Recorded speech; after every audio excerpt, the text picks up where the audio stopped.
سورہ فرقان میں آیت نمبر 54 میں یہ ہے کہ انسانوں کے نسب اور سسرال کے رشتے چلائی ہیں۔ اس سے کیا مراد ہے؟ اور یہ کہتے ہیں کہ انسانوں کو جوڑوں میں پیدا کیا گیا، تو کیا جوڑے آسمانوں پر بنتے ہیں؟ کیا شادیاں پہلے سے طے ہوتی ہیں کہ وہ کب ہوں گی، کہاں ہوں گی، یا اس کا اختیار انسان کے پاس ہے کہ وہ کب اور کہاں شادی کرتا ہے یا اس کا کوئی مخصوص وقت مقرر ہے؟ جی، اس سوال کا پہلا حصہ آپ سمجھ پائے تھے؟ یہ کہتے ہیں کہ سورہ فرقان میں ایک آ گیا کہ نسبی اور سحری رشتے قائم کیے، تو یہ اللہ تعالیٰ نے اپنی بڑی عنایت کا ذکر کیا ہے۔ اصل میں یہ رشتے ہیں جن کی وجہ سے تہذیب وجود میں آتی ہے، خاندان بنتے ہیں، تعلقات اور محبت کے رابطے پیدا ہوتے ہیں، انسان ان کے سہارے جیتا ہے۔ انسان محض کوئی ایک مادی نوعیت کی مخلوق نہیں ہے کہ جس کے اندر جذبات، احساسات نام کی کوئی چیز نہ ہو۔ انسان ایک نفسیاتی مخلوق ہے، اور نفسیاتی مخلوق کی حیثیت سے وہ چیزوں سے متاثر ہوتا ہے۔ اس کے اندر کچھ خلا ہیں جن کو دوسرے لوگ بھرتے ہیں، وہ دوسروں کے ساتھ محبت کے تعلق میں بنتا ہے تو اس کو تسکین ملتی ہے۔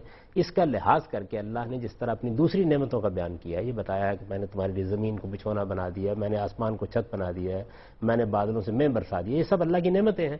اسی طرح کی ایک نعمت یہ ہے کہ اللہ تعالیٰ نے رشتوں کا ایک تعلق پیدا کر دیا ہے۔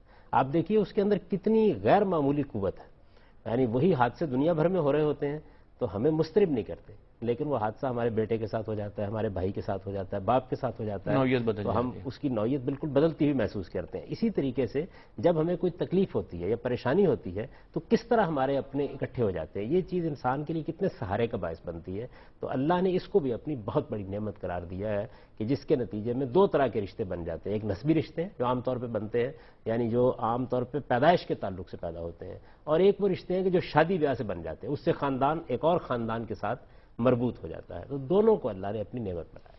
انہی سوال کا دوسرا حصہ لے لیتے ہیں کہ ہر مخلوق کو جوڑا جوڑا پیدا کیا، قرآن میں آتا ہے نا، جیسے اس سے مراد جو میاں بیوی کا رشتہ نکاح کے طور پر قائم ہوتا ہے اس کو بیان کرنا پیش نظر نہیں ہے۔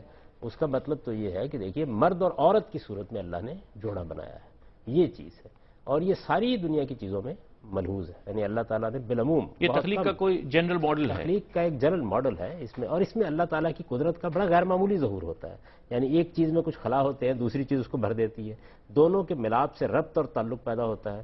بلکہ بہت سے فلسفی تو بڑی صحیح بات کہتے ہیں کہ زوجین میں چیزوں کو پیدا کر کے اللہ تعالیٰ نے جس جذبے کو انسان کے اندر رکھا ہے وہ